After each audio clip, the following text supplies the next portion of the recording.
Kiranya Tuhan berkenan memberkati rumah keluargaku.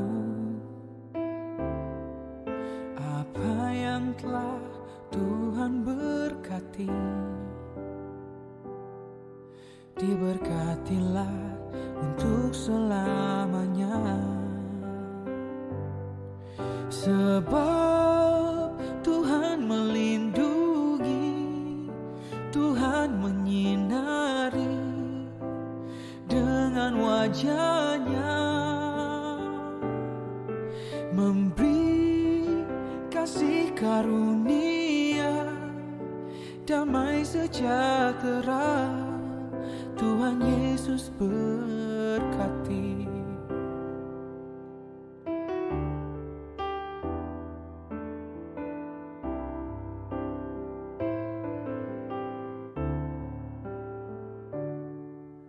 Kiranya Tuhan berkenan memberkati rumah keluargaku. Apa yang telah Tuhan berkati, diberkatilah untuk selamanya. Sebab Tuhan melindungi, Tuhan menyinari dengan wajah-Nya, memberi kasih karunia, damai sejahtera. Tuhan Yesus berkati.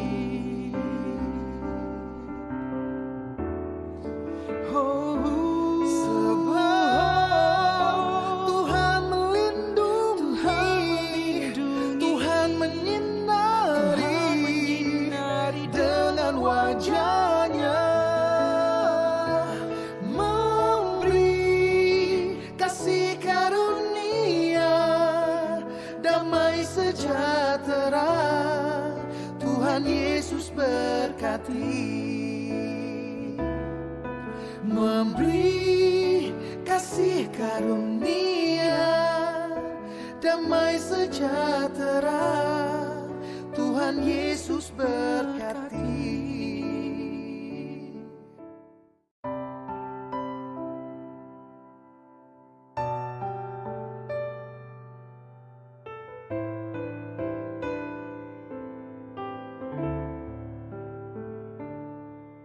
Kiranya Tuhan berkenan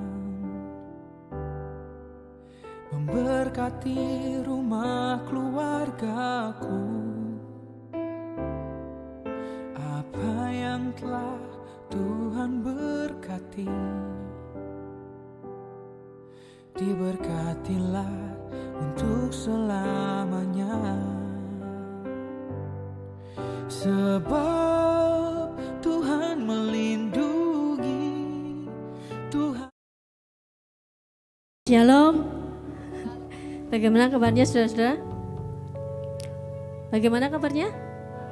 Selalu luar biasa dalam Tuhan, karena kita tahu Dia menyertai kita. Amin. Berikan sorak-sorai bagi Tuhan kita. Haleluya. Mari datang, kita mulai ibadah pagi ini dalam doa. Terima kasih Yesus Tuhan. Sungguh kami mengucap syukur karena Engkau Allah yang ada bersama dengan kami melewati setiap hari. Kami benar-benar merindukan Engkau selalu Tuhan. Kami mau menyembah Engkau, meninggikan nama-Mu pagi ini Tuhan. Mari berhadiratlah Allah Roh Kudus, kami menyapa-Mu pagi ini. Kami merindukan Engkau. Terima kasih Yesus. Kami mau menyembah dalam nama Yesus. Amin.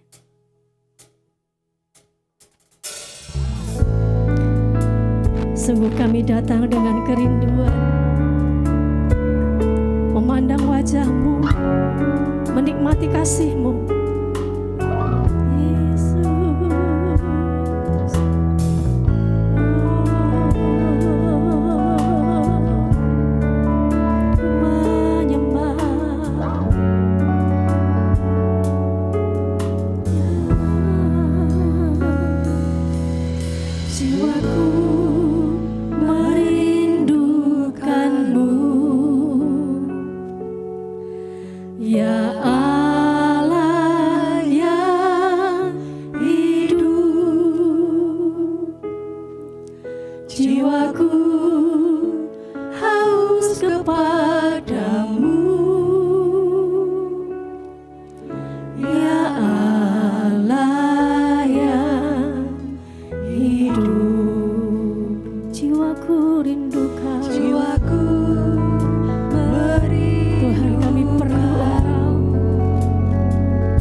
yang sungguh kami butuhkan hanya Allah yang hidup.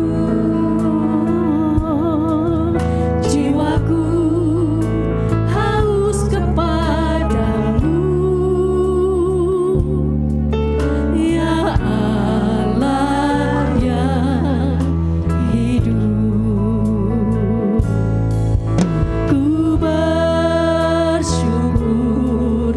kepadamu, sumber pengharapanku, penolongku dan Allahku, tiada yang sepertimu. Mari semuanya bangkit berdiri, beri yang terbaik buat Tuhan. Jiwaku merindukanmu, ya Allah yang hidup. Jiwaku haus kepadamu, ya Allah yang hidup.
Yesus.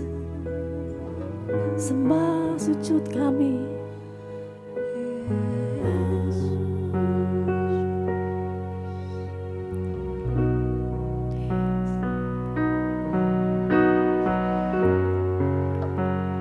Ku nyanyi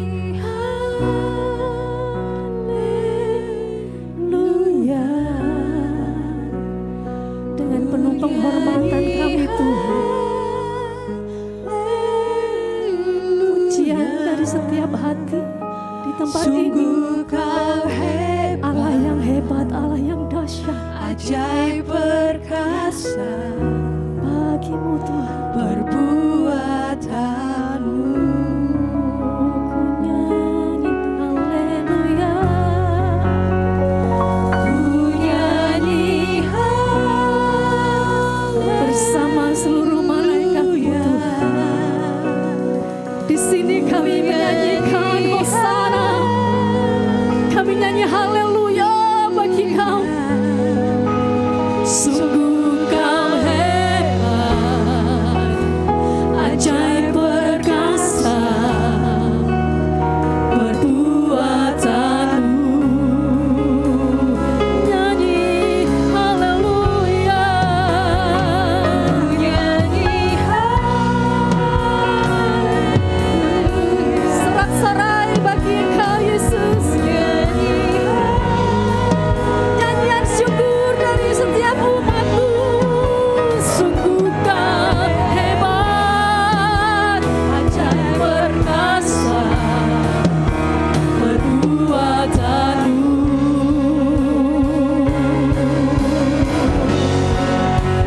Ku nyanyi haleluya. Sorakan haleluya.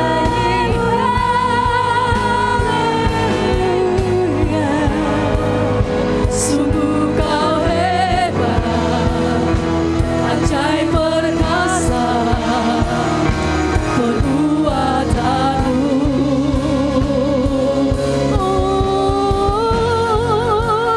Ku nyanyi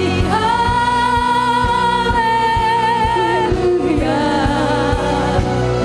Ku nyanyi haleluya.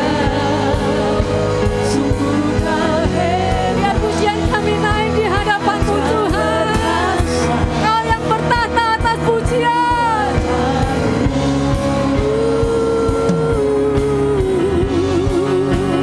ku nyanyi haleluya. Ku nyanyi haleluya. Bagimu Allah yang hebat, ajaib Perbuatanmu di hidupku. Berikan sorak-sorai bagi Yesus Tuhan. Bagimu Allah yang dahsyat dan bersorak-sorai. Terima kasih Tuhan. Dalam nama Yesus. Amin. Berikan sorak-sorai bagi Yesus sekali lagi. Amin. Haleluya. Tas kiri kanan muka belakang saudara. Tuhan Yesus baik bagiku dan bagimu. Haleluya. Mari masuk gerbangnya dengan pujian dan ucapan syukur. Menari bagi Tuhan, amin.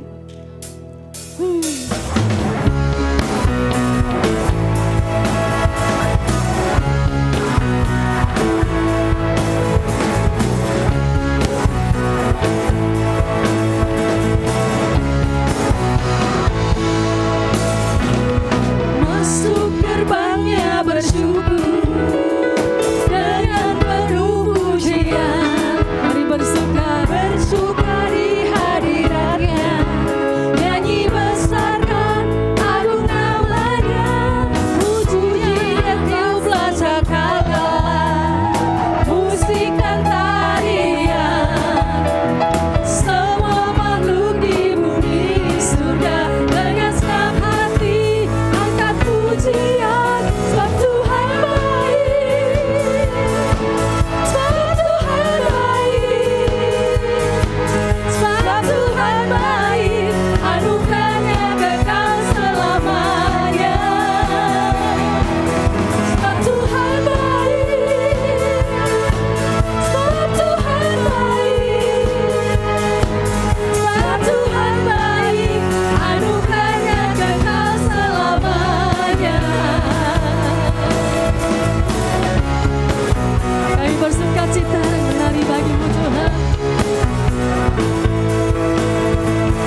sebab Dia baik buat kita semuanya. Haleluya.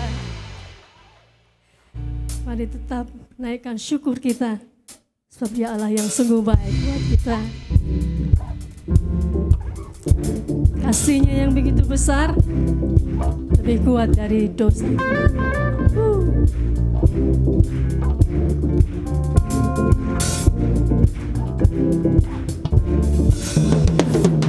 Yang begitu besar, lebih kuat dari dosa.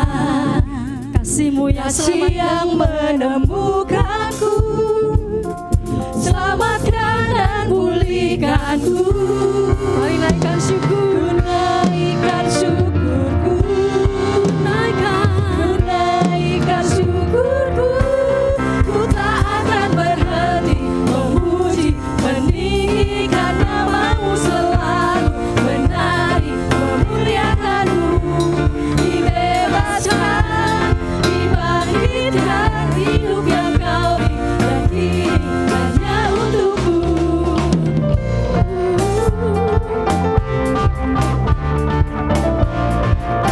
takkan pernah kami berhenti menyanyikan kebaikan-Mu Tuhan.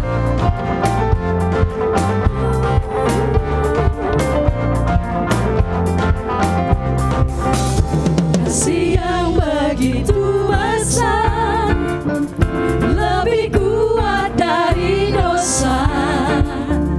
Kasih yang menemukanku, selamatkan dan pulihkanku.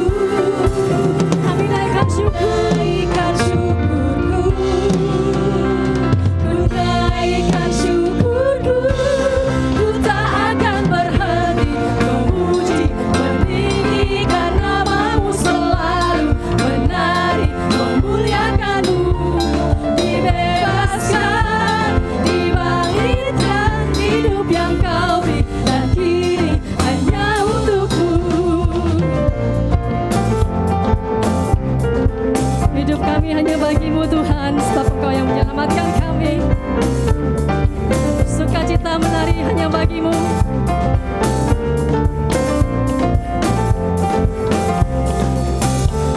Ku naikkan syukurku, Mari naikkan syukur, naikkan syukurku. Ku tak akan berhenti memuji, meninggikan nama-Mu selalu, menari, memuliakan-Mu.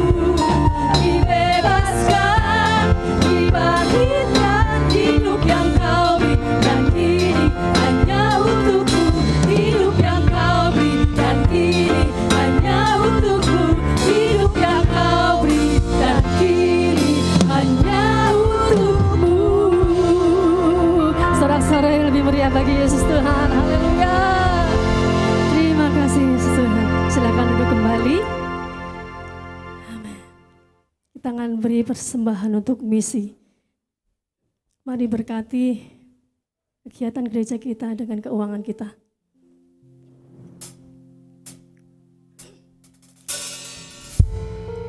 Sebentar kita akan menerima firman Tuhan. Tuhan, Kami mau siapkan hati kita, hati kami, hidup kami Tuhan, menerima firman-Mu.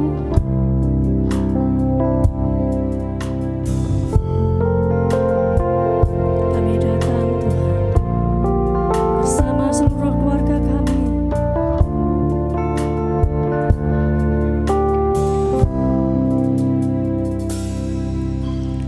Kami datang di hadirat-Mu, menikmati kasih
kami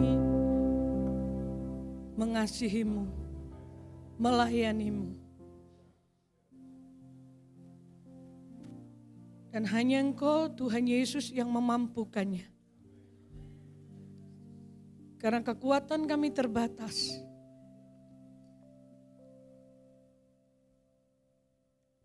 Kami tidak mampu berjalan sendiri. Engkaulah Tuhan yang menyanggupkan kami. Bahkan Engkau Tuhan yang memulihkan. Engkau Tuhan yang memegang hidup keluarga kami masing-masing. Seluruh keluarga yang ada di tempat ini ada di dalam genggaman tangan-Mu. Pagi hari ini kami mau dengar firman-Mu yang memerdekakan kami. Kuatkan kami, terangi pikiran kami, terangi hati kami, supaya kami dapat menangkapnya. Karena ketika kami mengerti kebenaran firman-Mu, kebenaran itu memerdekakan kami. Roh Kudus, tolonglah kami untuk dapat memahaminya. Karena terlalu ajaib firman-Mu itu. Akal kami terbatas. Jiwa kami terbatas untuk menangkapnya. Tetapi ketika Engkau Roh Kudus menerangi jiwa kami, hati kami tahu kekuatan yang melebihi kekuatan yang ada di alam semesta ini ada dalam hidup kami. Urapan-Mu turun ke atas kami semua. Dalam nama Yesus, semua yang siap dengar firman Tuhan katakan amin, amin. Shalom semuanya. Oke. Haleluya. Saudara, di bulan keluarga ini kita tahu bahwa semua kita merindukan bahwa keluarga kita itu baik-baik semuanya. Anak-anak baik-baik, pekerjaan baik, kesehatan baik. Benar apa benar? Coba tanya muka belakangmu. Kamu pengennya seperti itu enggak? Hah? Pasti semuanya pengen seperti itu. Ya, keluarga baik, suami baik, istri baik, anak-anak baik. Terus pekerjaan baik, kesehatan, semua baik-baik. Ya, itu yang kita rindukan. Tapi fakta yang kita hadapi ternyata tidak seperti yang ada di angan-angan kita. Nah, kenapa itu Tuhan izinkan terjadi gitu loh. Kenapa Tuhan biarkan itu terjadi? Padahal kita ini adalah orang yang percaya kepada Yesus, orang yang mengasihi Tuhan, orang yang tidak meninggalkan iman kita, tapi kita harus mengalami semua permasalahan. Semua perkara itu bisa terjadi. Kita sudah bekerja dengan setengah mati, ekonomi tiba-tiba rasanya kayak digoncang. Kenapa itu semua Tuhan izinkan? Kita sudah berdoa ya untuk anak-anak kita, tiba-tiba anak kita ada yang setengah edan sedikit begitu ya. Mungkin ataupun disaber apa begitu ya. Padahal kita sudah sungguh-sungguh gitu loh. Kita sudah setia kepada Tuhan, kita melayani, kita memberikan apa milik Tuhan, mengembalikan. Kita sudah persembahan, semua kita lakukan dengan benar. Tapi kenapa itu terjadi saudaraku? Nah rupanya ketika saya memikirkan ini, saya merenungkan, Roh Kudus ngomong, El bagaimana caranya aku bisa membuat kamu itu menjadi kuat kalau kamu tuh gak pernah latihan. Bukankah supaya tubuh kita kuat, kita ini olahraga. Ini pada melatih otot ya. Supaya nanti masa tua itu tetap kuat, berdiri tetap kuat, berjalan jadi ototnya yang dilatih. Terus saya ngomong, terus apa Tuhan caranya? Satu-satunya cara adalah aku izinkan semua permasalahan, kesulitan itu mengepung hidupmu dan kamu harus melaluinya. Bukan lari, tetapi kamu harus menerobosnya, menjalaninya, melaluinya bersama dengan aku. Saya mikir, jangan ya Tuhan disuruh milih. Aku tuh pengen sudah tua begini masa pensiun, umur sweet ini ya, umur yang manis begini ini adalah duduk manis, menikmati, bisa kalau tidur tuh bisa bangun agak siang sedikit begitu ya. Terus gak usah mikir anak, gak usah mikir kebutuhan, gak usah mikir Cucu ya dipikir Pak. Ya, terus gak usah mikir jemaat yang kayaknya kok kalau minggu itu kayak malaikat bareng wis mulih kok iso berubah kabeh kayak Power Ranger gitu saudaraku ya. Sebenarnya itu yang saya rindukan. Tapi Tuhan ngomong bagaimana bisa kamu menjadi kuat otot-ototmu kalau kamu tidak pernah latihan. Coba tanya kanan kirimu. Mereka olahraga, latihan untuk menjaga tubuh minim 1 minggu 1 kali. Coba tanya, benar enggak? Minim 1 minggu 1 kali kan? Sekarang tekonono, win jogo otot rohanimu minim seminggu berapa kali? Hah? Enak masalah seminggu pisannya kita bisa bludrek loh saudara. Padahal itu satu-satunya cara Tuhan untuk melatih otot rohani kita. Nah kalau anak-anak itu baik, semuanya manis-manis, semuanya nurut, semua ekonomi berhasil, kesehatan baik-baik. Kayak aku wedi saudara dan saya kepleset. Saudaraku, kita nggak melatih otot kita. Coba dicoba ya 1 bulan ini nggak usah olahraga, makan no sak karepmu, sak katekmu, nggak olahraga, nggak berbuat apa-apa. Bulan kemudian wes tau wabot awakmu. Rasane nggo awak ki tangi wabot rasane. Saudaraku. Gak percaya tak nek Pak Nanang. Pasti olahraga, lari tak lihat kadang-kadang di IG-nya, wah ini lari sampai berapa kilo. Itu hanya untuk melatih, saudaraku. Nah, kita akan sama-sama pagi hari ini akan belajar bagaimana saudara dan saya itu berdiri berperang untuk keluarga. Jadi ada apa-apa di keluargamu, di keluarga kita. Itu yang berdiri dan berperang, itu duduk tonggomu, duduk PKS-mu, bukan orang yang di belakangmu, tetapi saudara dan saya yang harus berdiri untuk keluarga. Nah banyak orang Kristen bisa nolong orang lain, bisa menyelamatkan orang lain, keluarga ini kocar-kacir. Keluarga ini gak tahu diupeni. Saudara dan saya tidak pernah berdiri untuk keluarga. Yang harus berdiri untuk anak-anak kita, untuk ekonomi, untuk kesehatan di keluarga kita, itu adalah kita. Saudaraku, mari kita buka Yohanes 11. Bagaimana caranya kita melihat bahwa kita harus berperang. Sebenarnya 1 pasal, tetapi saya cuplik-cuplik ayat 1 sampai 5. Tolong ditampilkan saja. PowerPoint-nya itu langsung ada ayatnya kalau tidak salah. Oke.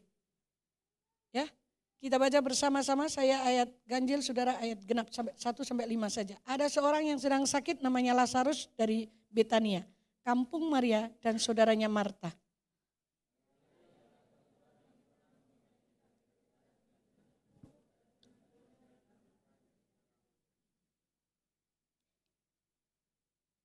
Bukannya ada Lazarus yang sakit itu adalah saudaranya. Enggak ada ayat itu. Oke ya. Kedua perempuan itu pun mengirim kabar kepada Yesus, Tuhan, dia yang engkau kasihi sakit.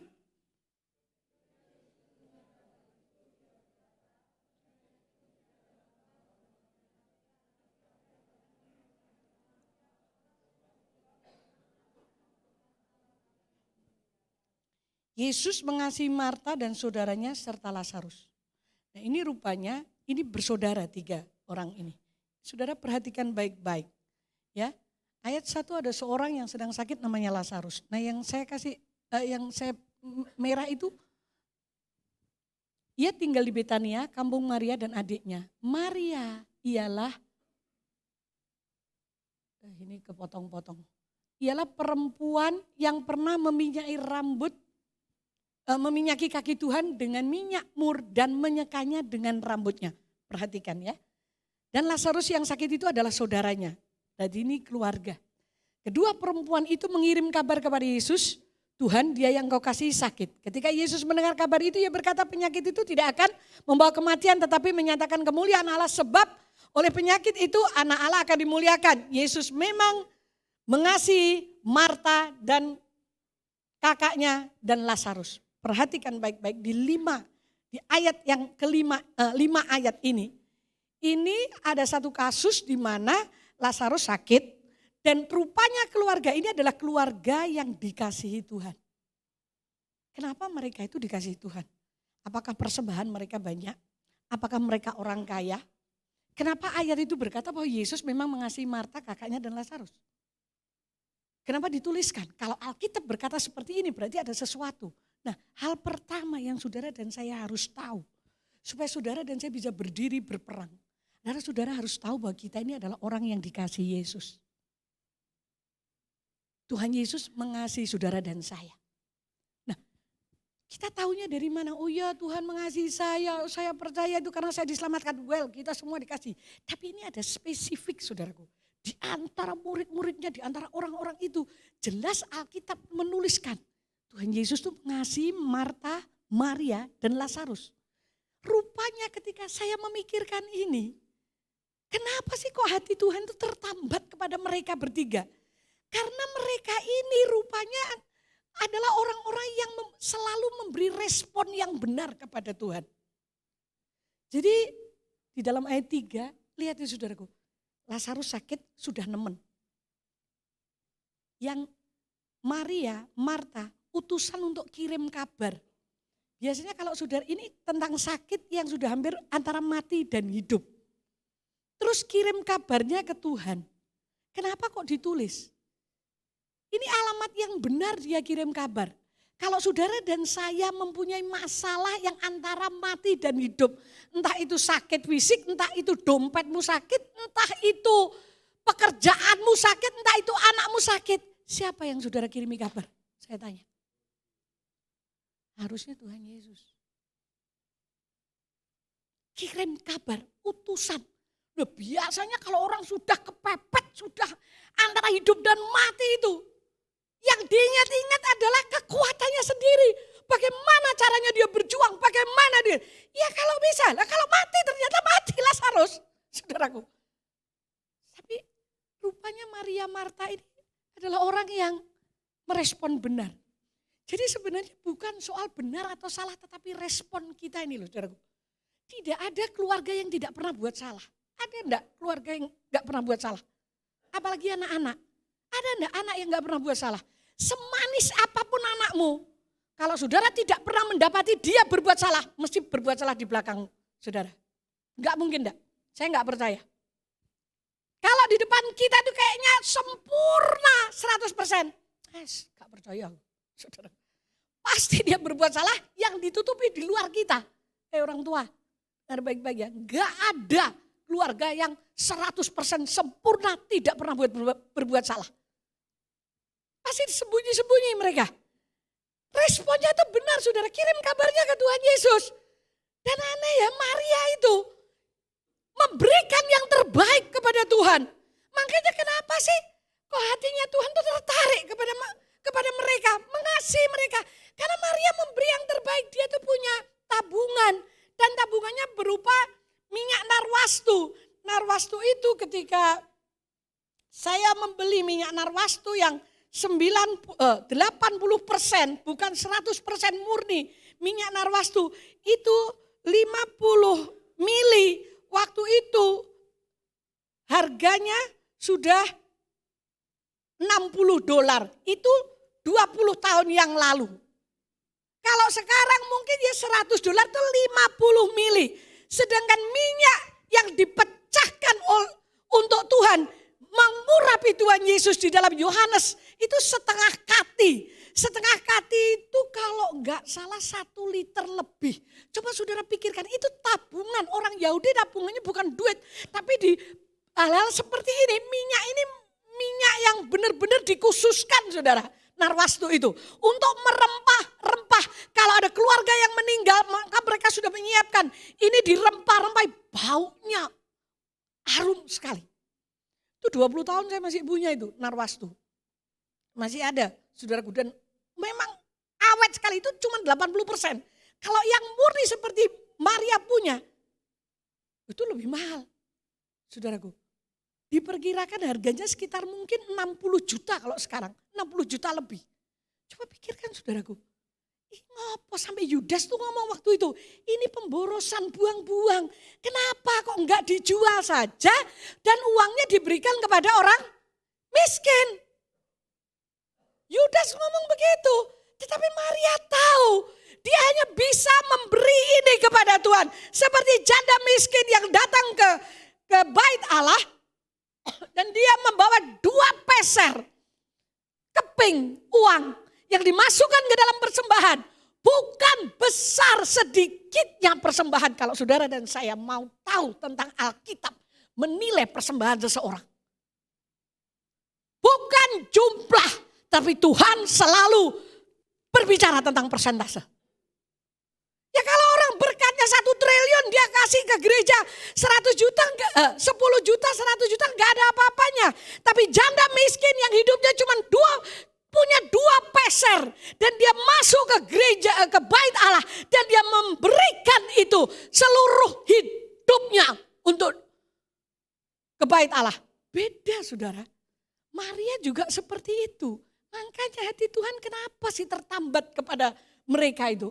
Dan mereka itu kalau terima Yesus di dalam Lukas pasal 10 ayat 39. Ketika Yesus ada dalam rumah mereka. Marta membuatkan masakan untuk menjamu Tuhan Yesus. Maria duduk dekat kaki Tuhan. Jadi memang mereka itu punya respon yang bagus ketika Tuhan itu datang. Ketika mereka mau bertemu dengan Tuhan. Ketika didengarnya Tuhan mau masuk ke rumah mereka. Mereka memberikan, gak ada agenda apa-apa saudara. Gak ada niatan, wah aku nanti kalau seperti ini. Aku biar orang lain lihat. Gak ada. Maria cuma duduk di bawah kaki Tuhan mendengarkan suara Tuhan. Marta memasak dan menyiapkan supaya bisa makan semuanya. Gak ada agenda apa-apa. Dengar baik-baik, ketulusan hidupmu dan hidupku itu Tuhan yang tahu loh saudara. Dan itu dilihat oleh Tuhan loh saudaraku. Ini loh yang bisa membuat Tuhan itu hatinya tuh jatuh kepada kita. Bukan gemebiar kita. Nah saudara mau apa sih? Dunia ini gemebiarnya sapiro. Kalau untuk menarik hati Tuhan kepada kita, kepada manusia. Dengan gemebiar, dengan duit. Lah orang surga aja lantainya dari emas loh. Kok kita mau narik Tuhan dengan gemebiar? Gak bisa saudara. Maaf sorry gak bisa. Nun sewu. Gak ada yang bisa menarik Tuhan. Dengan gemebiarnya Tuhan hanya tertarik. Dengan hati yang rindu kepada dia. Yang mengutamakan dia. Yang selalu menyambut dia. Dan mau duduk mendengar suaranya Tuhan. Itu yang membuat Tuhan tuh hatinya tuh tertarik. Dan kalau Tuhan berkata bahwa Tuhan Yesus mengasihi. Tuhan Yesus mengasihi saudara dan saya, saudara dengar suara itu dari Roh Kudus. Apapun yang terjadi, tidak ada kekuatan dunia ini yang bisa menghancurkan hidup saudara dan saya. Perhatikan baik-baik, kita akan lihat. Mereka mengutamakan Tuhan. Coba bayangkan saudara di ayat 20 pasal 11, itu Lazarus kan sudah mati.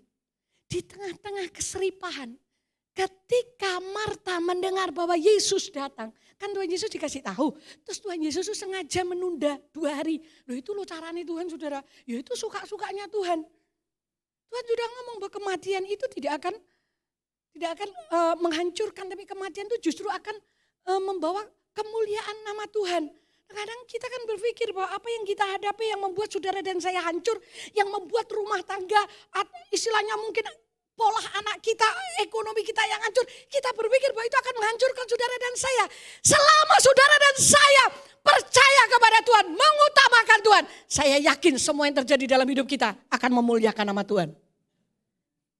Coba pikirkan, ketika Marta mendengar bahwa Yesus itu datang, ia pergi mendapatkannya, tetapi Maria masih tetap tinggal di rumah. Loh, begitu dia dengar loh, Yesus datang dari Yerusalem ke Betania. Tuhan Yesus masih di desa seberang. Marta mendengar, ini dalam bentuk keseripahan. Lagi berduka cita karena saudaranya mati. Saudaraku, 4 hari baru kehilangan. Ini kan sedih-sedihnya orang. Mereka belum selesai meratapi. Peratap-peratap itu biasanya sampai 7 hari minimal. Mereka masih meratapi, tapi begitu didengarnya Tuhan datang. Marta meninggalkan duka cita, ratapan itu. Menyambut Yesus Kristus. Dan dia berbicara dengan Tuhan. Bagaimana dengan hidup kita? Ketika masalah itu datang. Bahkan ketika akhirnya kematian itu rasanya sudah menghampiri kita. Masihkah kita berani menaruh Yesus, mengutamakan Yesus lebih dari keadaan yang menyedihkan? Saya tahu mereka berduka kok. Ketika saya membaca, Roh Kudus ngomong, berhenti, pikirkan. Saya mikir, iya ya, Marta ini dalam kondisi berduka. Nangisnya urung tutuk ya. Tapi ketika telinganya mendengar Yesus datang, dia tinggalkan suasana itu. Dia ingin bertemu dengan Yesus.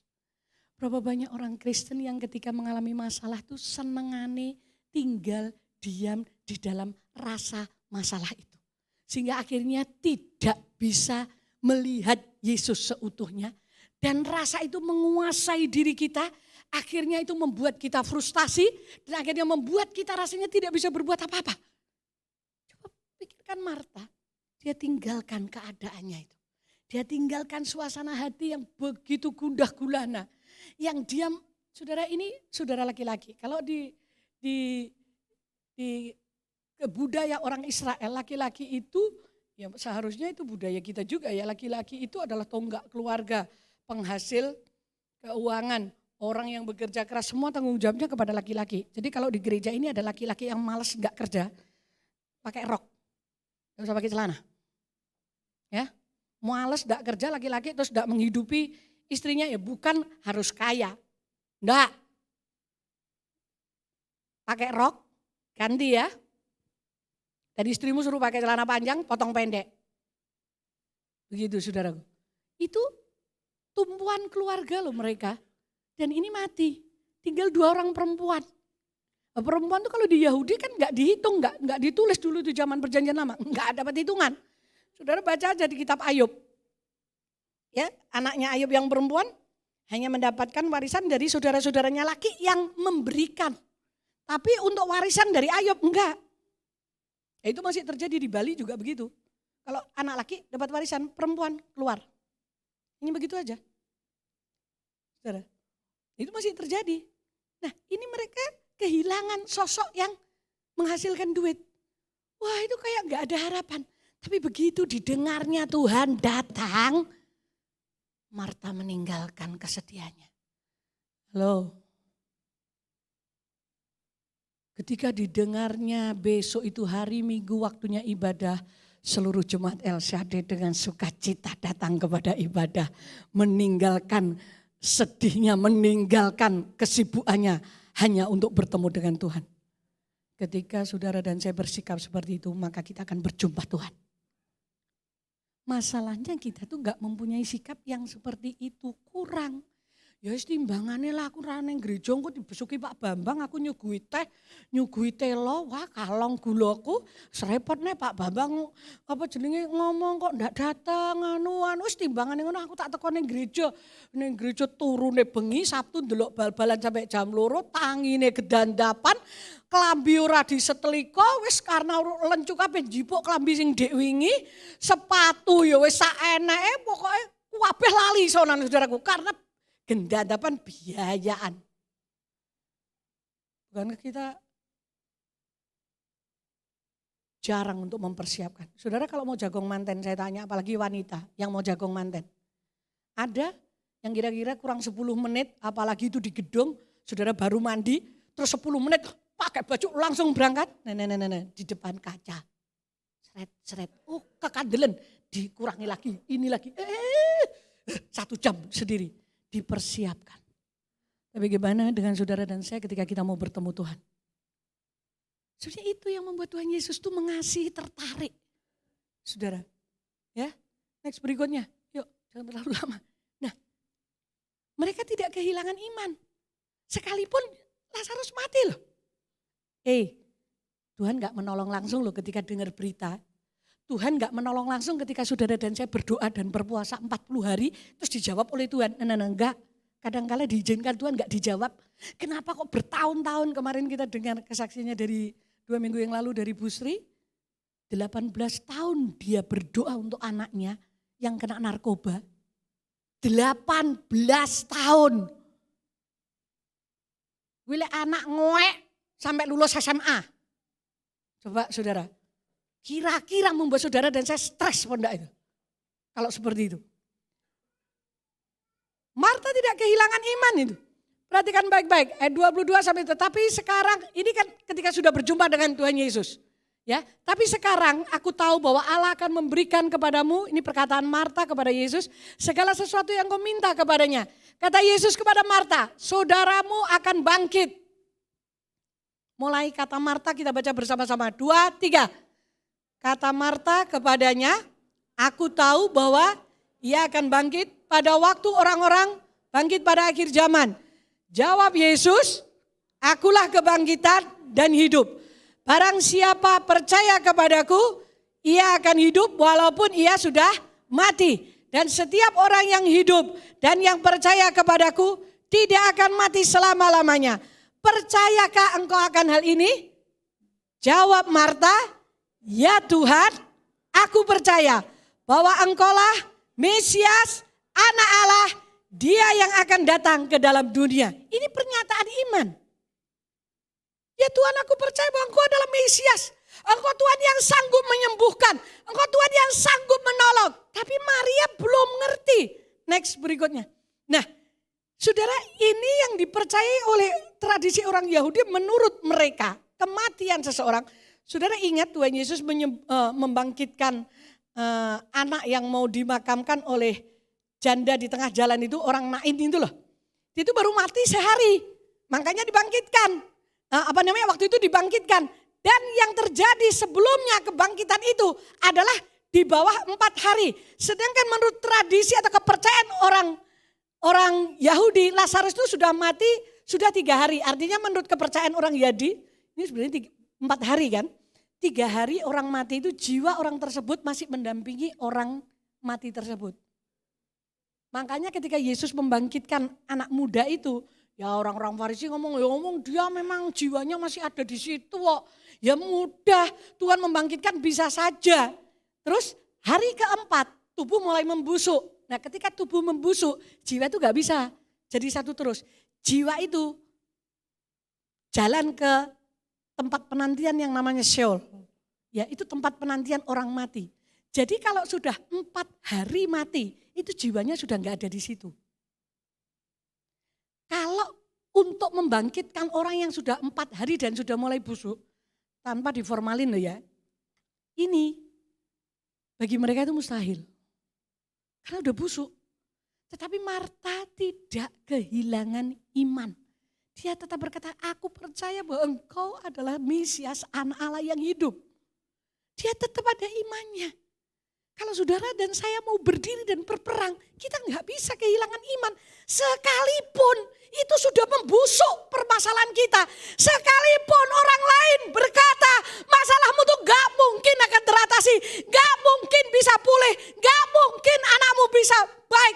Gak mungkin keadaan ekonomi bisa baik. Gak mungkin penyakitmu bisa sembuh. Biarkan dunia berkata begitu. Tapi bagi Tuhan Yesus dan orang yang percaya, tidak ada yang mustahil. Terbukti Lazarus itu sudah membusuk 4 hari kok. Dan menurut kepercayaan tradisi orang Yahudi, pengetahuan mereka, jiwanya sudah gak ada. Jiwanya sudah ada di Sheol, di tempat penantian. Tetapi Yesus yang kita sembah adalah Yesus yang berkuasa atas hidup dan mati manusia. Kalau toh ekonomimu membusuk, sudah gak usah bingung dengan ekonomi yang membusuk, jangan mau ratapi terus, percuma. Karena sudah gak ada kekuatan kita.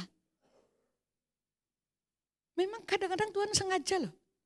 Apa yang terjadi dalam hidup kita tuh biar membusuk dulu, supaya kita tahu bahwa kalau ada keajaiban, itu Tuhan semata-mata yang melakukannya. Tapi jangan saudara dan saya yang membuat busuk loh ya. Kalau saudara dan saya mengasihi Tuhan, dan tiba-tiba itu terjadi dalam hidupmu. Sesuatu hal yang menurut dunia gak mungkin. Menurut manusia tidak ada yang bisa menolongnya. Dengar baik-baik. Dia sanggup melakukannya. Dia akan berbicara kepada saudara dan saya. Saya berbicara begini karena saya ngalami. Saya tahu persis. Menurut manusia memang sudah membusuk. Menurut manusia tidak ada lagi pertolongan. Menurut semua orang bahkan akan berkata hancur. Tapi saya tetap percaya bahwa Dia sanggup melakukan keajaiban. Dia bisa berbicara. Ketika saudara dan saya mengasihi Tuhan, kita memberikan yang terutama kepada Tuhan. Saya tahu kok, semua yang Tuhan izinkan itu hanya untuk menguatkan otot kita. Ketika saya bertemu dengan salah satu hamba Tuhan yang melayani di sini, habis pelayanan di meja makan, kami sharing, saya berbicara.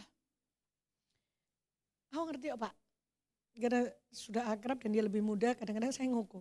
Ngerti ya Pak?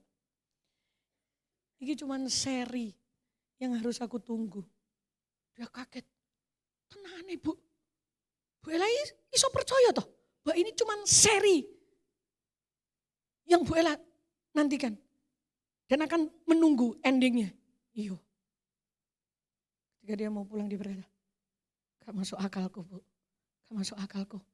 Tapi Bu Ella berkata, percaya bahwa ini cuma seri. Ya wis lah Bu, aku dalam doa. Ada hal yang membusuk.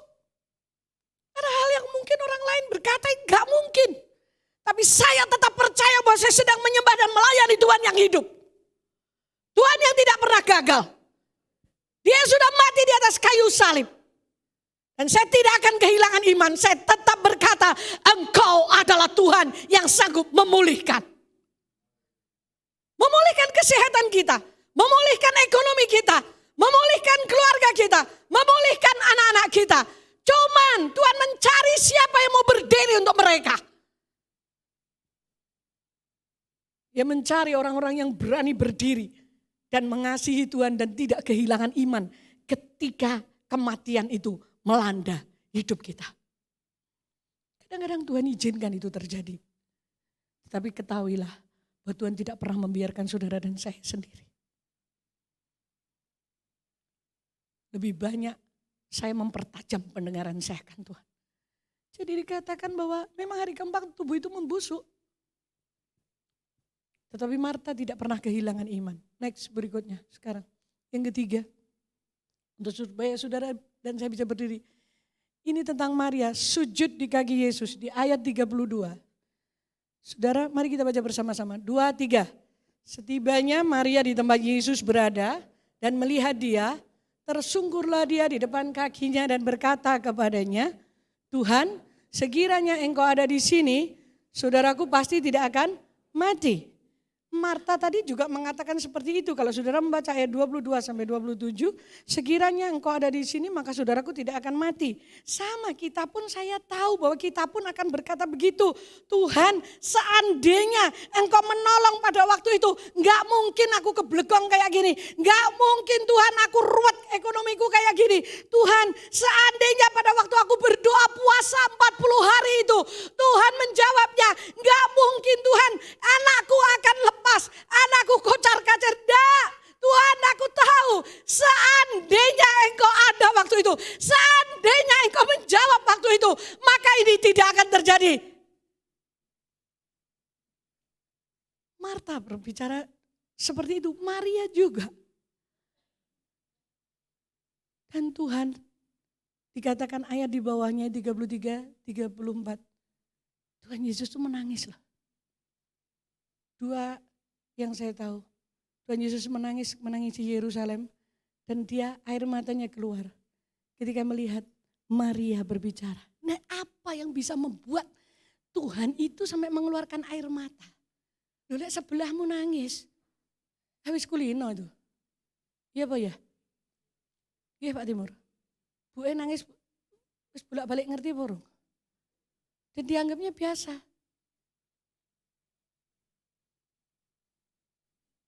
Pak Bambang jarang lihat saya nangis.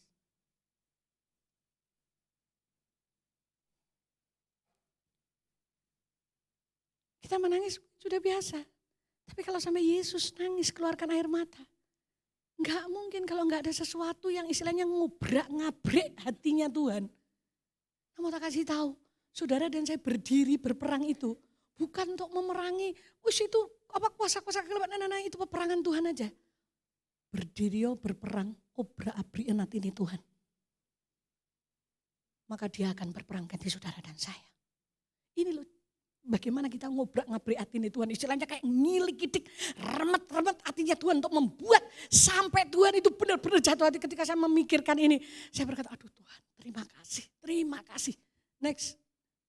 Terus, nah, waktu itu Maria datang kepada Yesus dan dia bersujud. Matanya itu tertuju kepada Yesus. Bukankah kitab Yakobus berkata bahwa doa orang benar itu besar kuasanya? Dikatakan kitab Lukas 10 ayat 39, Maria itu senang duduk dekat dengan kaki Tuhan. Nah, ini loh yang menarik hatinya Tuhan. Sampai hati ini Tuhan tuh tergelitik. Sampai Tuhan tuh meneteskan air mata. Loh, gak ada orang yang ngerti bahasa air mata kok. Bojomu, orang ngerti. Saudara nangis seneng, ambek itu kan keluar air mata. Terus ambek nangis sedih. Ya menurut orang laki, lu kok nangis kabeh? Ya kayak cucu saya, lihat saya. Ketika di sini, ketika saya nyembah Tuhan, saya menangis. Dia cuma berpikir, nangis itu sedih. Dia ambil tisu, dilap mata saya. Sampai saya masih menangis lagi, dia ambil tisu lagi, dilap lagi. Mergo tisu ini kita momot. Dia ambil pembersih kacamata opanya kan gak momot. Maka mata saya mengeluarkan air mata, dia usap mata saya dengan pembersih kacamata. Aman, gak momot ini. Karena tisu yang dia lapkan mata saya sudah momot. Dia ambil lagi. Akhirnya dia mungkin dia mikir, ya oma aku ki kok sedih barbar. Dia gak pengen saya sedih, dia hapus. Tapi kan dia gak ngerti bahasa air mata saya. Emang suamimu ngerti? Ibumu, bapakmu kadang juga gak tahu loh bahasa air mata. Hanya Yesus yang tahu bahasa air mata kita.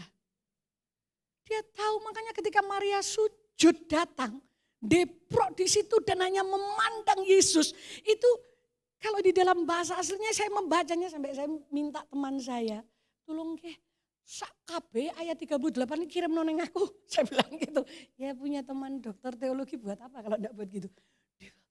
Wow, itu secara emosional, personal. Jadi pribadi. Maria itu datang dan menyerah. Bahkan dia menaruh harapannya itu cuma kepada Tuhan.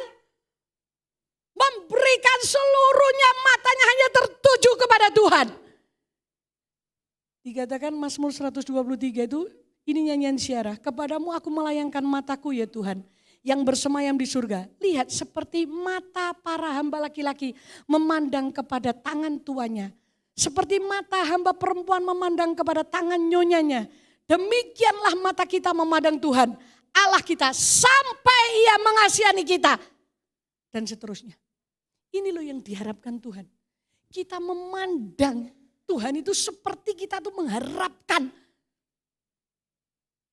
bos kita. Memandang tangan bos kita untuk memberikan sesuatu kepada kita. Itu yang Tuhan harapkan, ini yang bisa menggelitik hati Tuhan. Yang meremet-remet hatinya Tuhan. Sampai Yesus itu benar-benar juga tidak tahan. Dikatakan saudara bisa baca ayat di bawahnya tadi. Ketika Yesus melihat Maria seperti itu, dia menangis. Akhirnya Tuhan Yesus melakukan sesuatu keajaiban. Coba ngomong sama kanan kirimu. Sudahkah engkau membuat sampai Tuhan Yesus menangis dengan iba? Neng duduk nangis mergo saudara dan saya biayaan loh ya. Beda loh ya. Tuhan Yesus menangis karena saudara dan saya kakean polah itu bisa. Tapi itu bukan berarti air matanya Tuhan bukan sesuatu yang akan terjadi keajaiban atau apa. Enggak, paling dicewer kita dipaksa saudara. Untuk masuk ke dalam rancangan Tuhan.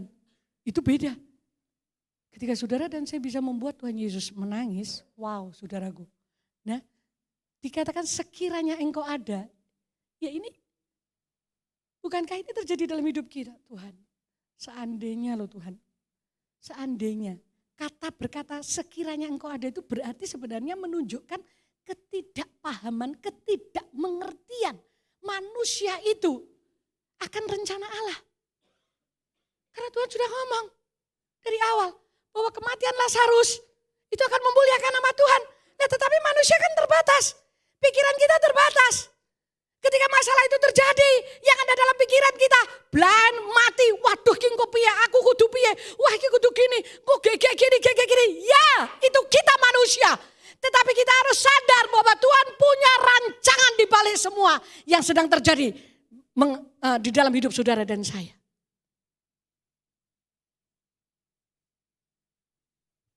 Sekiranya engkau ada, itu karena kita manusia tidak paham terhadap rancangan Allah dalam hidup kita.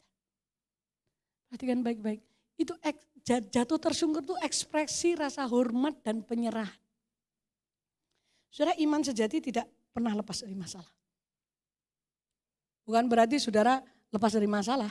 Keterlambatan Tuhan dan Tuhan bukanlah ketidakhadirannya. Kita harus ngerti ini. Kadang Tuhan sengaja tidak menolong saudara dan saya. Saudara dan saya harus siap menerima itu, menghadapinya. Kita harus menjalaninya. Tetapi di balik semuanya itu, gak mungkin Tuhan lepaskan hidup saudara dan saya. Pasti ada kekuatan yang menopang di dalamnya. Karena kalau kita berpikir bahwa Tuhan terlambat, berarti itu hancur. Ya karena ini otak kita itu cuman mampunya menangkap seperti itu. Tetapi kalau kita mau diterangi oleh Roh Kudus, kita tahu bahwa sekalipun terlambat, sudah busuk, Tuhan sanggup melakukan dan memulihkannya, menghidupkan. Karena kita Roma pasal 8 berkata, kalau roh yang membangkitkan Yesus dari antara orang mati itu ada di dalam hidup kita, maka dia akan menghidupkan semua yang fana itu di dalam hidup kita. Wow. Mari kita buka pikiran kita. Soal apa di dalam keluarga? Kesehatan? Anak? Coba taruh di dalam pikiran. Satu tujuannya. Jangan sampai satu pun dari anak-anak itu masuk neraka. Saudara dan saya harus berdiri. Berjuang. Bahkan Tuhan ingatkan kepada saya. Tentang Matius pasal 6 atau 7. Tuhan Yesus khotbah di bukit.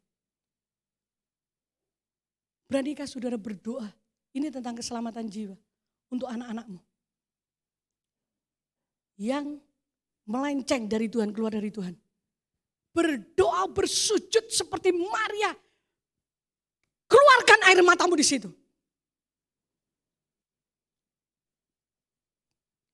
Dan berteriaklah kepada Tuhan. Selamatkan anakku. Apapun caramu, aku akan terima. Dengan caramu, tetapi asal Tuhan selamatkan. Karena di dalam kitab Matius dikatakan, lebih baik kita masuk ke surga dengan tangan yang terpotong daripada utuh masuk neraka. Kalau tangan itu menyesatkan. Lebih baik kita masuk ke surga dengan mata yang tercungkil kalau mata itu menyesatkan. Ini sebenarnya artinya apa? Saudara dan saya harus berani berdoa dengan sungguh-sungguh. Sampai air matamu itu benar-benar tulus dari hatimu.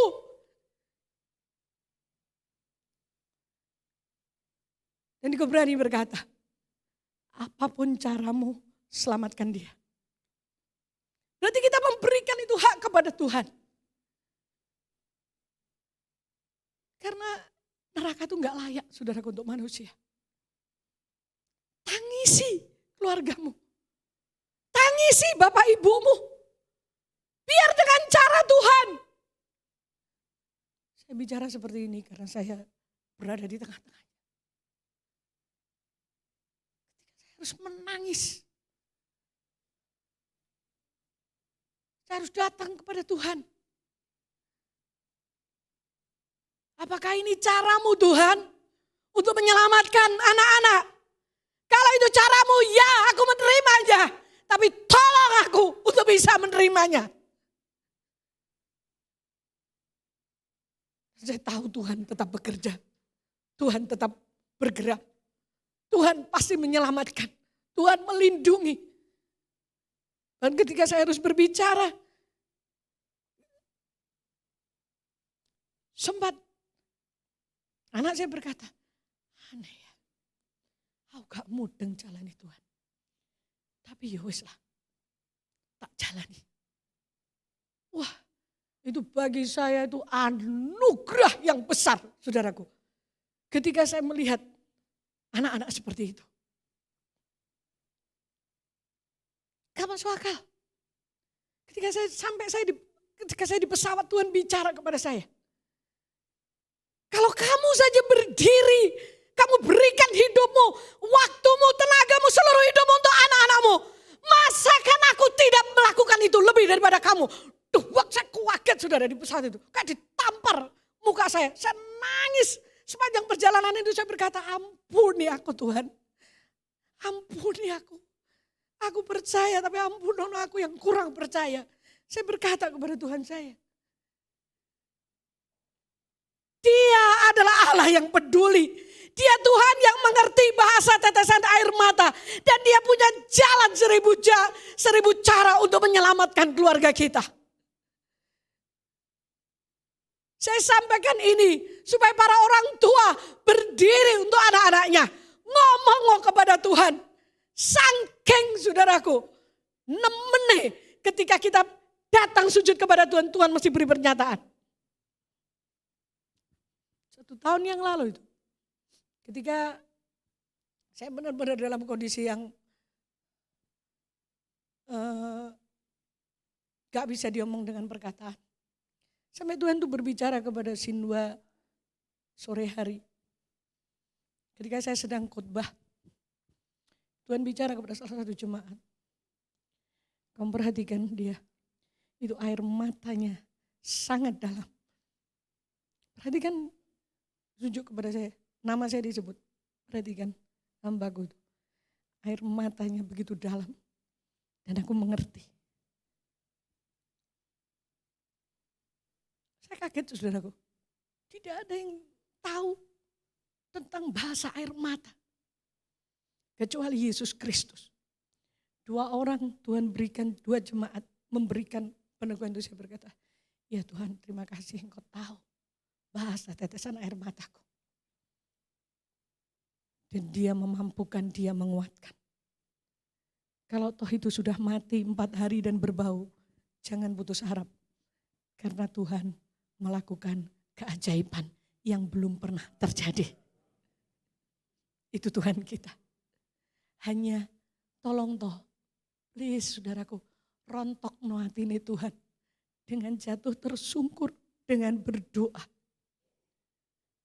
Waktu itu Pak Bambang tanya ke saya, kamu mau nutup nih puasa ini? Karena dia meneruskan puasa, enggak tahu sama mungkin sampai 40 hari. Saya bilang enggak. Aku cukup 2 minggu ini aku merasa cukup. Teman aku terus di tengah malam saya akan tersungkur. Saya harus berdiri. Saya harus berjuang. Merontokkan hati Tuhan. Sampai dia berbelas kasihan. Sampai dia bertindak. Sampai mata saya melihat bahwa Tuhan itu adalah Tuhan yang ajaib. Dan saya tahu. Dia tidak pernah terlambat sekalipun manusia berkata terlambat. Ketika Tuhan Yesus berkata, di mana kamu membaringkan mereka? Tuhan, sudah 4 hari loh Tuhan, sudah bau. Tapi sekalipun ngomong begitu, Tuhan Yesus diajak ke tempat pembaringan itu. Dan dia berkata, karena kubur itu kan ditutup dengan batu seperti waktu Tuhan Yesus itu. Singkirkan batu itu. Semua orang berkata, bau Tuhan, mungkin sambil menutup hidung begini. Dia ada yang menyingkirkan batu itu. Dan tiba-tiba Tuhan berkata, Lazarus, keluar kamu. Barang yang sudah busuk, tubuh yang sudah busuk, yang tidak bisa merespon. Yang manusia berkata ini sudah berair leder, gak bisa apa-apa. Tapi ketika firman itu turun, maka barang yang sudah busuk itu pun harus tunduk kepada firman Allah. Dan dia terjadi ciptaan yang baru. Ini loh saudara, pengertian yang ketika saya merenungkan. Saya berkata, wow Tuhan, wow Tuhan. Firman-Mu itu ya dan amin. Firman-Mu itu mengubah segalanya. Firman-Mu itu mengubah barang busuk menjadi kehidupan. Firman-Mu itu mengubah segala perkara yang manusia tidak bisa lakukan. Dan Tuhan memulihkan. Dia bukan sekedar memulihkan, dia bukan sekedar menyembuhkan. Tapi dia menciptakan ciptaan baru di dalamnya. Yang terakhir, taruhlah Tuhan di depan. Kita berjalan hanya sejajar dengan Tuhan, kita nggak bisa lebih dalam mengerti. Rin, coba sini. Jadi begini, saudara. Berjalanlah persis di belakangnya Tuhan. Ini Tuhan Yesus. Ya.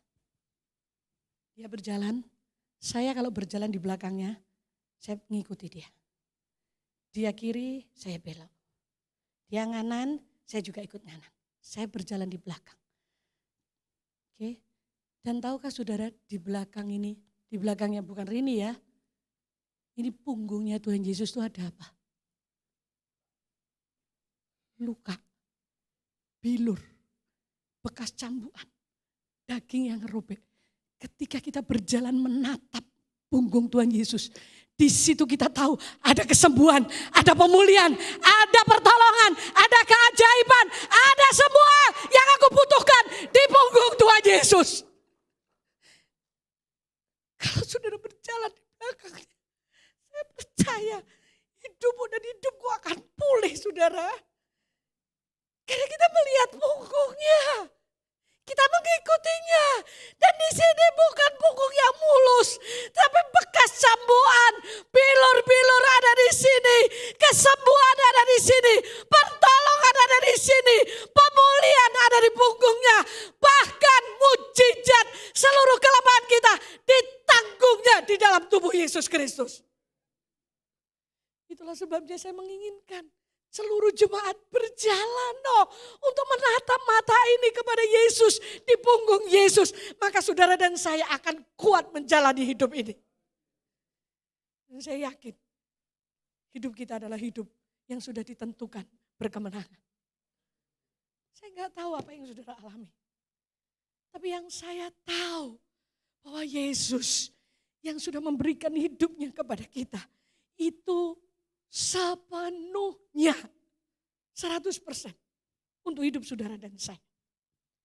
Jadi kalau pagi ini saudara berkata, rasanya kayak susah, ada yang menolong saya. Tidak mungkin rasanya.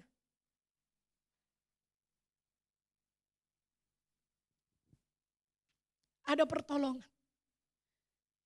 Dengar baik-baik. Dia mati di atas kayu salib. Itu seluruhnya diberikan untuk kita. Itulah sebabnya saya berharap mari kita datang. Setiap persoalan yang menekan kita, datanglah bersujud di kaki Yesus. Sampai kalau saudara sesek, kalau saudara sampai ketika saudara datang kepada Yesus, saudara tidak bisa makan, rasanya semua tertuang di situ. Enggak apa-apa, saya 2 bulan melakukan itu. Dan rasanya kayak makanan itu juga enggak enak. Vertigo juga datang. Tapi bukan berarti saya kalah. Saya akan menang. Gak masalah. Bahkan saya akan berkata, kalau kau terus-terusan masalah seperti ini, aku akan tetap berdiri dan mempercayai bahwa Yesusku akan menyelesaikan. Dan kalau dia menyelesaikan, maka ini akan mempermuliakan nama Tuhan. Dan Tuhan sudah ngomong itu melalui David. Oh, awan gelap yang ada di atas saya itu akan membawa kemuliaan nama Tuhan. Wow, saya sedang menunggu. Saya sedang menunggu janjinya. Dan janjinya pasti digenapi. Kalau air matamu sampai habis, enggak apa-apa. Kalau hatimu sampai remuk di depan Tuhan, itu persembahan yang harum. Kalau jiwamu sampai patah-patah rasanya, kau berdoa bagi suamimu, kau berdoa bagi istrimu, kau berdoa bagi anak-anakmu, kau berdoa bagi usahamu. Dengar baik-baik, tidak ada yang sia-sia di depan Tuhan. Karena Dia adalah Tuhan yang luar biasa bagi hidup kita. Mari kita menghidup bersama-sama.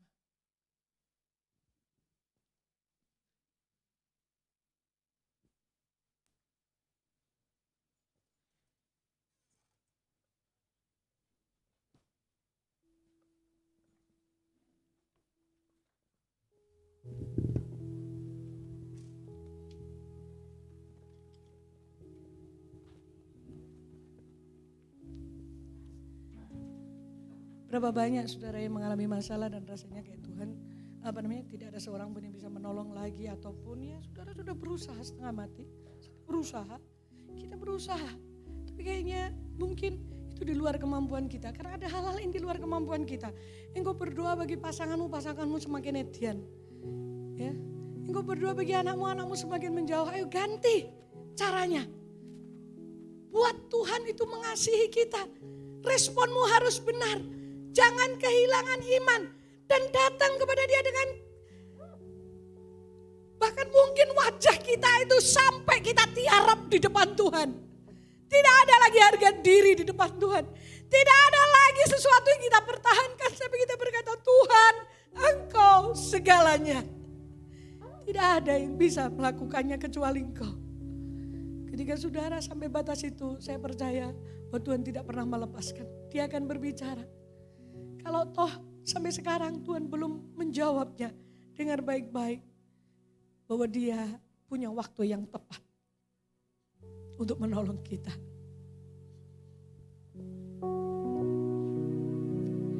Dia mengerti, Dia peduli persoalan yang sedang terjadi. Oh, Dia mengerti, Dia peduli persoalan yang kita alami. Namun satu yang Dia minta, agar kita percaya sampai mujizat menjadi nyata. Dia mengerti, oh, tidak ada yang mengerti dan peduli kepada kami seperti Engkau Tuhan. Biarlah firman-Mu pagi hari ini bekerja untuk mendorong umat-Mu mencari Engkau, bersujud, datang kepadamu, memberikan respon yang benar. Tuhan, yang kita alami, pada waktunya tidak ada yang bisa menolong kami kecuali Engkau. Dan Abang mohon kepadamu, biarlah seluruh umat-Mu mengalaminya, bahwa Engkau Tuhan yang sanggup menghidupkan. Dia peduli persoalan yang sedang terjadi. Oh, Dia mengerti, Dia peduli persoalan yang kita alami. Oh, namun satu yang Dia minta, agar kita percaya sampai mujizat menjadi nyata. Biarkan singer menyanyikan pujian ini. Saudara, maukah saudara berjalan di belakang Yesus Kristus, tepat di belakangnya? Itu yang Tuhan minta pagi hari ini. Entah itu ekonomimu, entah itu keluargamu, entah itu anak-anakmu, apapun yang sedang menimpa kita, yang harus kita jalani, Tuhan minta berjalanlah tepat di belakangku dan yang matamu tertuju kepadaku.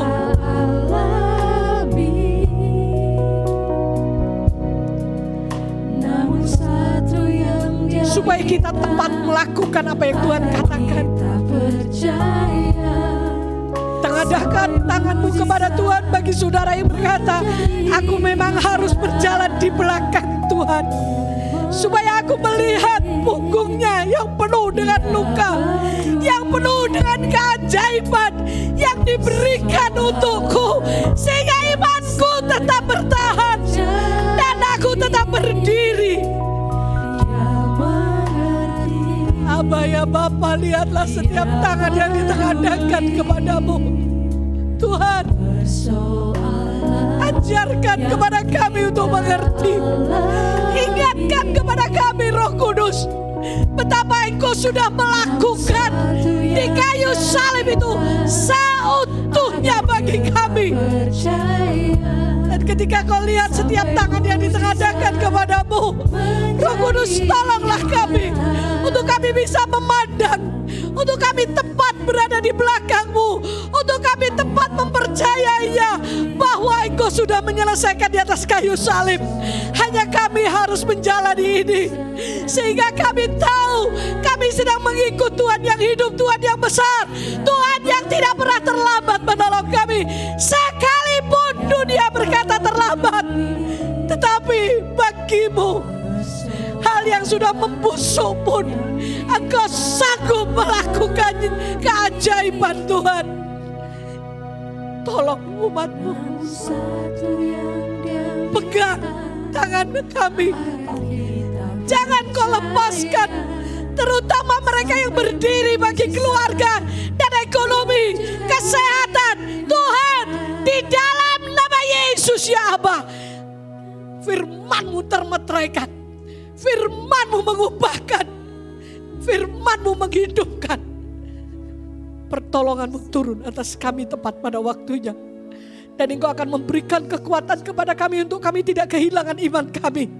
Apapun yang terjadi, kami tetap percaya bahwa Tuhan yang kami sembah adalah Tuhan yang peduli, Tuhan yang mengerti bahasa tetesan air mata kami, dan Tuhan yang tidak pernah membiarkan kami berjalan sendiri. Ketika mereka mau berdiri, mereka mau berjuang, aku berkata dalam nama Yesus, kekuatan Roh Kudus mengalir dalam hidupmu. Kekuatan Roh Kudus mengalir dalam hidupmu. Akan terjadi pemulihan, akan terjadi tepat waktunya Tuhan, bahwa pertolongannya tidak pernah terlambat. Di dalam nama Yesus Kristus. Amin. Silakan duduk. Amin. Puji nama Tuhan. Sebentar kita akan melihat kegiatan seminggu ke depan. Mari perhatikan bersama-sama.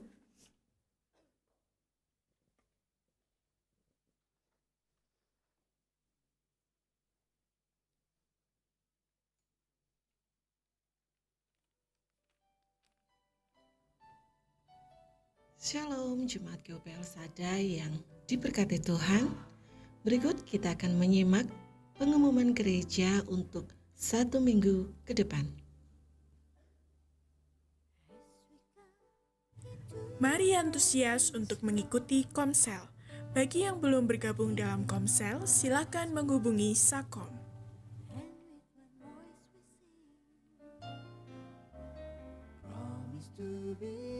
Mari kita awali sepanjang hari dengan mengikuti doa pagi setiap hari Selasa dan Rabu pukul 5 pagi di meeting room gereja.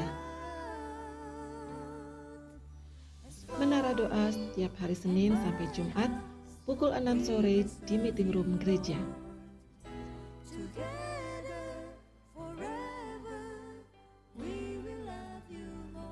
Ibadah El Sadikit hari Minggu, sesi pertama pukul 7 pagi, sesi kedua pukul 4 sore di Aula Peniel.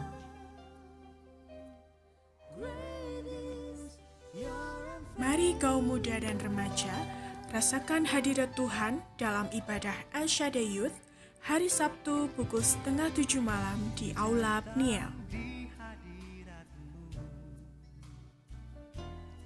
Mari rasakan kasih dan jamahan Tuhan dalam ibadah raya hari Minggu pukul 7 pagi dan pukul 4 sore. Ibadah disertai dengan perjamuan suci dan persembahan persepuluhan.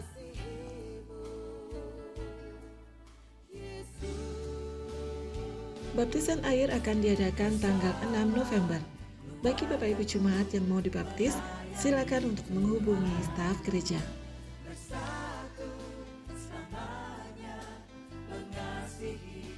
Dalam rangka merayakan hari Natal, seksi sosial menerima donasi berupa pakaian pantas pakai. Bagi Bapak Ibu Jemaat yang rindu untuk berdonasi, silakan untuk dibawa ke gereja. Ibadah kaum pria dan wanita diadakan hari Selasa tanggal 4 November pukul 6 sore di gereja.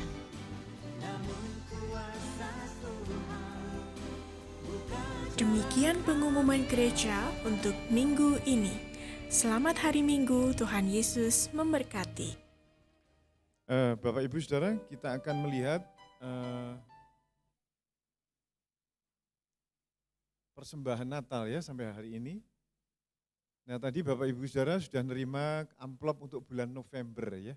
Jadi mulai minggu depan sudah November, Saudara bisa memberi lagi untuk bulan November supaya kebutuhan Natal 46 juta ini bisa tercukupi.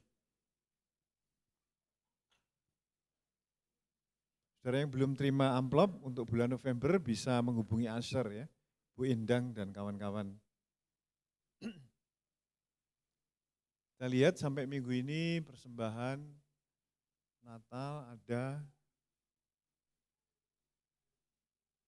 puji Tuhan ada 20, kurang 25. Setelah ibadah ini ada pemeriksaan gratis kesehatan ya. Ini Pak Dr. Denny, kakaknya Bu Ella ada, dan nanti akan bisa membantu Bapak Ibu Saudara memeriksakan kesehatan dan ada obat-obatan juga ya, gratis semuanya. Nanti tolong tim kesehatan untuk mengatur semuanya ya.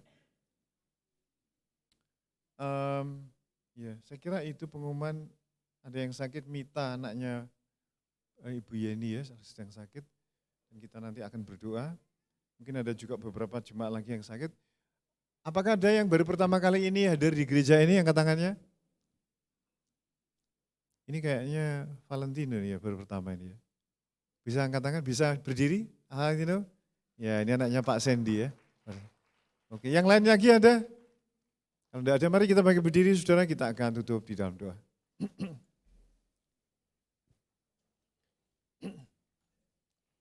Bapa di surga, kami menyerahkan Mita yang sedang sakit, dan kemungkinan ada anak-anak Tuhan yang tidak kami ketahui yang sakit.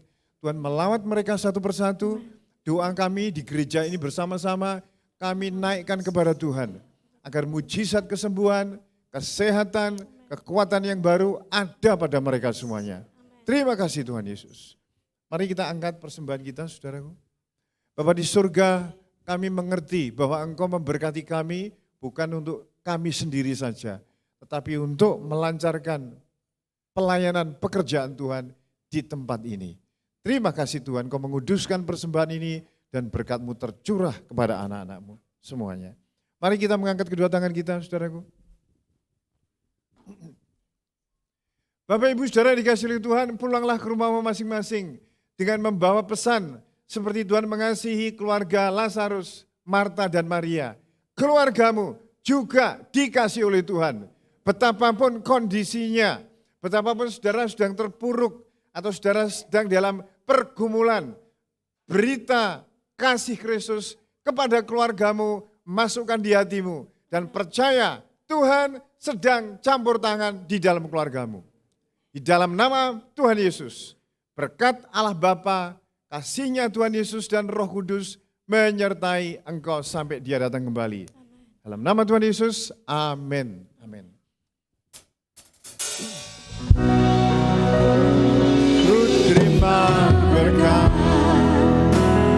yang datang dari Bapa, Putra, dan Roh Kudus.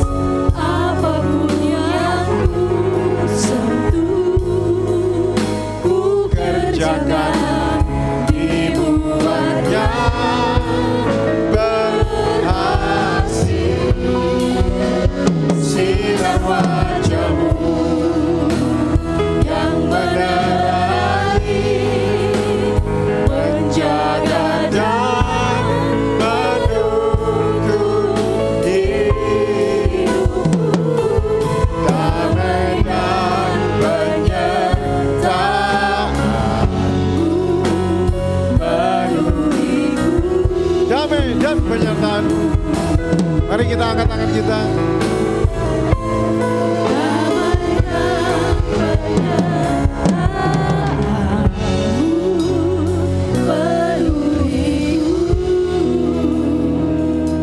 Mari duduk sebentar mengucap syukur.